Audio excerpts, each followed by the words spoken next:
এরপর দাড়ি কি সাদা রাখবো নাকি রং করব, এই ব্যাপারে রসুল সাল্লাল্লাহু আলাইহি সাল্লামের একটি হাদিস এসেছে, গাইয়িরু শিবা, সাদা দাড়িকে তোমরা পরিবর্তন করো, ওয়াজান্নিবু সাওয়াদা, তবে কালো রং দিও না, কালো রং দিও না, ব্রাউন কালার অথবা মেহেদি রং এগুলো দিয়ে পরিবর্তন করাটাই রসুল সাল্লাল্লাহু আলাইহি সাল্লামের নির্দেশ।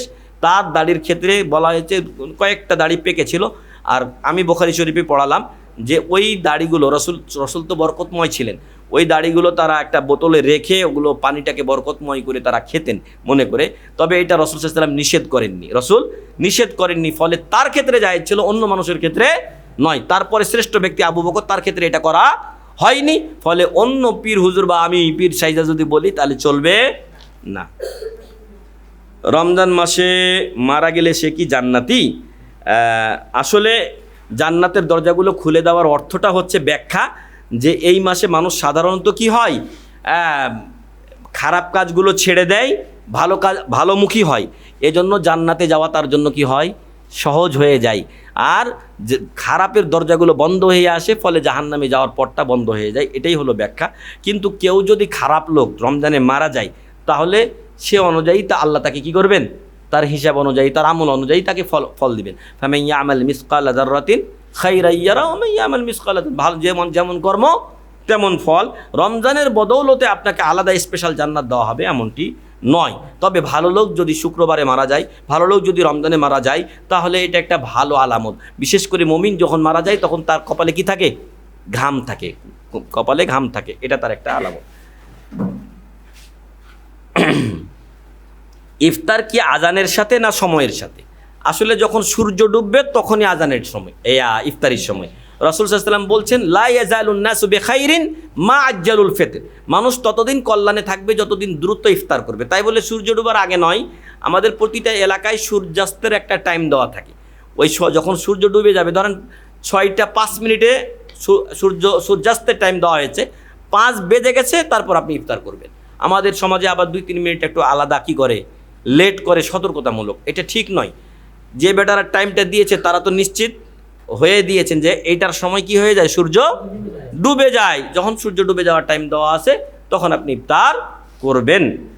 বেনামাজিকে ইফতারের খাওয়াবো কি?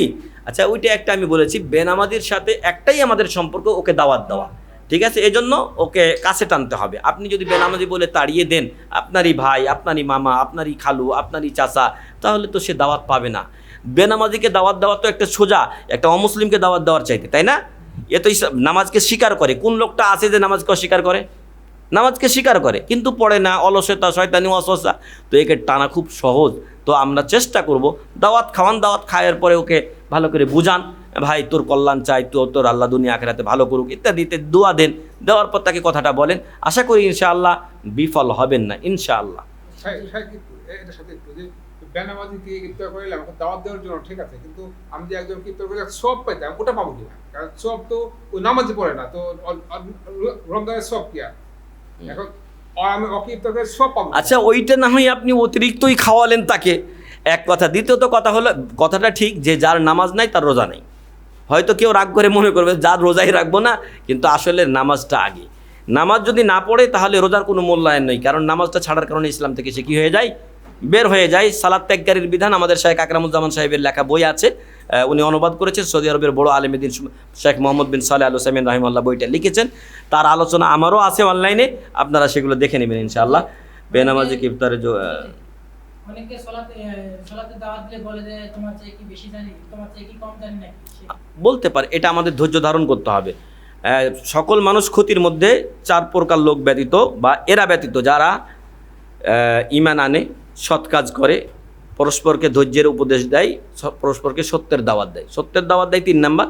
তারপরে যখন উল্টাপাল্টা কথা শোনায় তখন সবর করে, ওতেও আমার জন্য নেকি আছে, ওতেও আমার জন্য নেকি আছে। এই প্রশ্নগুলো মনে হয় আজকে না নিলেই ভালো।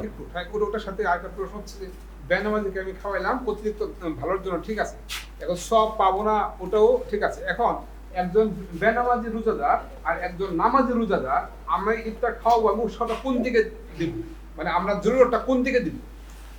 দুটার পরিস্থিতিটা ভিন্ন। নামাজি লোক তো আলহামদুলিল্লাহ নামাজি পড়ছে, ওনাকে আপনি ইফতারির জন্য দাওয়াত দিয়েছেন, তার সব তো আপনি পাচ্ছেন। কিন্তু বেনামাজি লোকটাকে নামাজ ধরাতে পারলে যে আপনি তার আজীবনের নামাজ পড়ার সওয়াবটা পাবেন, সেইটার জন্য পথটা কি উন্মুক্ত করতে হবে না ভাই? সেটা কি একদিনে হয়ে যাবে? সেটা তো হবে না একদিনে, এটা তো একটা উপলক্ষ। এজন্য আমি আলহামদুলিল্লাহ ব্যক্তিগতভাবে মেলা লোকের সাথে দরকার ওর সাথে সম্পর্ক ছিন্ন করা, কিন্তু সম্পর্ক ছিন্ন করি না। কেন? কারণ সম্পর্ক ছিন্ন করলে তো দাওয়াতের পথটা আমি নিজেই বন্ধ করে দিলাম। ওকে আমি দরকার হলে একদিন চা খাওয়াই, দরকার হলে একদিন নিয়ে যা হোটেলে বসে খাওয়াই, ভাই তুমি অনেক ভালো মানুষ। আমি অনেক রিক্সাওয়ালাকে ওকে 5 টাকা বেশি দিই। একদিন ও বলছে 5 টাকা নাই আমার, 25 টাকা ভাড়া হয়েছে এয়ারপোর্ট থেকে নিয়ে আমার কসাই বাড়ি, তো ওর কাছে 5 টাকা নাই। তারপর আমি জানি ওরা আমার বাড়ি ঠাকুরগাঁও, ওদের বাড়ি ওই যে নীলফামারি কুড়িগ্রামে এসবের ইয়াগুলো রিক্সাগুলো থাকে। তো আমি বললাম বাড়ি কোথায় তোমার, যাতে যাতে আমি পরিচিত হই। এটা আমার একটা মানে অভ্যাস যাই বলেন, বা একটা দাওয়াতের পলিসি। তো ওনাকে আমি বললাম ভাই এই 5 টাকা তোকে লাগবে না, 5 ওয়াক্ত নামাজটা পড়িস, এটাই তোর সাথে যাবে। এই যে কষ্ট করে রিক্সা চালিয়ে টাকা ইনকাম করিস, কবরে তোর কেউ যাবে না, তোর টাকাও যাবে না, তোর বউ পোলাপানও যাবে না, যাবে তোর আমল। তো এই যে বলার দায়িত্বটা, আমি একজন আলেম হিসাবে একটা বলার দায়িত্ব ছিল, সেটাও তো আদায় হয়ে গেল। ও যদি না পড়ে এখন ওর আল্লাহ ওকে কিয়ামতের দিন ধরবে, বুঝাতে পারছে? তো এই জন্য যে ভাই বলছিলেন বারবার, বেনামাজি তো অপরাধী, এটা ইসলামের চোখে এটা নিশ্চিত, কিন্তু ওকে বাঁচাবে কে? আল্লাহই বাঁচার মালিক, কিন্তু অসিলা কে হবে? সেটা আমাকে আপনাকেই হতে হবে, তাকে দূরে ঠেলে দেওয়া যাবে না। ও আমাদেরই সমাজের অবিচ্ছেদ্য অংশ। ওদের রোজা হবে না। যারা আহলে কোরআন ওরা মুসলিম নয়। আহলে কোরআন কাদিয়ানির থেকেও, কাদিয়ানিরা হাদিস অস্বীকার করেনি, আহলে কোরআন কাদিয়ানির থেকেও খারাপ।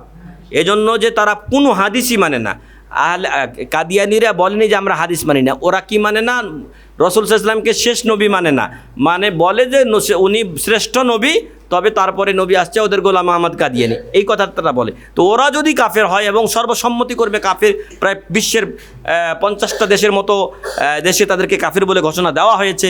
অন্য দেশের সরকার যদি না দেয় তো জনগণ দিছে, ঠিক আছে, এবং কোরআন হাদিসে দিচ্ছে তারা। তো ঠিক এরকমই আহলে কোরআন যারা, এশারের সময় তো হয় না, বলা হয়েছে যখনই সূর্য সুমু লিরুইয়াতিহি ওয়া আফতিরু লিরুইয়াতিহি, চাঁদ দেখে তোমরা রোজা রাখো, চাঁদ দেখে রোজা ছাড়ো। যখন চাঁদ আপনার ডুবে যাবে, সূর্য ডুবে যাবে, সাথে সাথে আপনি ইফতার করবেন। আর একটু আগে তো হাদিসটা আমি বললামই, এটা আমাদের রোজা আর ওটা হলো ওদের রোজা। ওরা আমাদের মধ্যে অন্তর্ভুক্ত নয়, ওরা মুসলিম নয়, আহলে কোরআন মুসলিম নয়। আর এটা হলো ইহুদিদের অভ্যাস, যে তারা লাগাতার মানে রোজা রাখে এবং তারা সাহারিও খায় না, তারা সাহারিও খায় না, লাগাতার রোজা রাখে এবং বিলম্বে তারা ইফতার করে।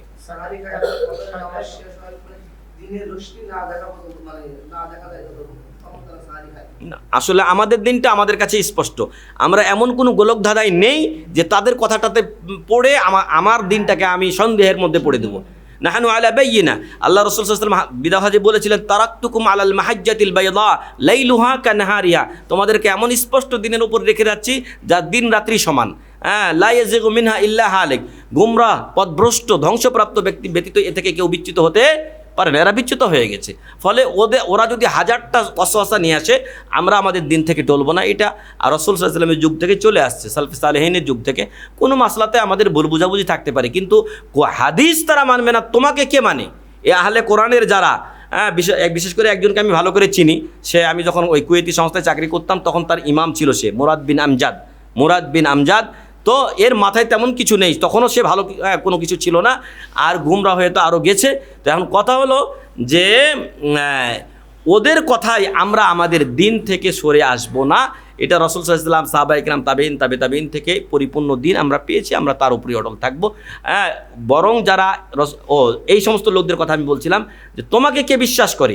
তুমি ইমাম বুখারীর কথা বিশ্বাস করো না, তুমি ইমাম বুখারীকে অথেন্টিক মনে করো না যে উনি সত্য কথা লিখেছেন রাসূল সাল্লাল্লাহু আলাইহি ওয়াসাল্লামের এখানে, তো তোমাকে কে বিশ্বাস করবে? তুমি তো আরও বড় মিথ্যুক তাদের চাইতে। বুঝাতে পেরেছি? তো রাসূল সাল্লাল্লাহু আলাইহি সাল্লামকে কোরআনেই বলা হয়েছে, ওয়ামা আতাকুমুর রাসূল ফাখুযু ওয়ামা নাহাকুম আনহু ফান্তাহু, রাসূল যা দেন তা গ্রহণ করো, যা থেকে নিষেধ করে দূরে। তো আল্লাহই তো কোরআন ধরতে, হাদিস ধরতে বলছে তোমাকে। আল্লাহই তোমাকে হাদিস বলছে, আতিউল্লাহ আতিউর রাসূল। তো আতিউর রাসূল কিসে করবা তুমি হাদিস যদি না মানো? ফলে ভাই এদের পিছনে পড়িয়েন না। দাওয়াত দেওয়ার যদি অপশন থাকে দাওয়াত দেবেন, শুনলে শুনলো, না শুনলে ওয়াইদা খাতাবাহুমুল জাহিলুনা ক্বালু সালামা, অজ্ঞ মূর্খরা যখন আপনাকে সম্বোধন করে, গুড বাই, তুমি তোমার রাস্তায় থাকো, আমি আমার রাস্তায় থাকি। আল্লাহু আকবার। লাস্ট ওয়ান, শেখ, আমি কোম্পানিতে চাকরি নেওয়ার সময় সিভির মাধ্যমে অভিজ্ঞতা 3 বছরের পরিবর্তে 6 বছরের মিথ্যা লিখি, এরপর জিএম স্যার আমার ইন্টারভিউ নেয়, ও আমাকে সিলেক্ট করে। হুম। এখন আমার চাকরি হালাল হবে নাকি হারাম হবে? আপনি মিথ্যা বলার কারণে আপনি গুনাহগার হবেন, আল্লাহর কাছে ক্ষমা চান। আপনি মানে পরিশ্রম করছেন, টাকা পাচ্ছেন, ফলে আপনার রুজি ইনশাআল্লাহ হালাল। কিন্তু আপনি যে মিথ্যাটা লিখেছিলেন তার জন্য আপনি গুনাহগার, এই জন্য তওবা করবেন, আল্লাহর কাছে ক্ষমা চাইবেন। আল্লাহু আ'লাম।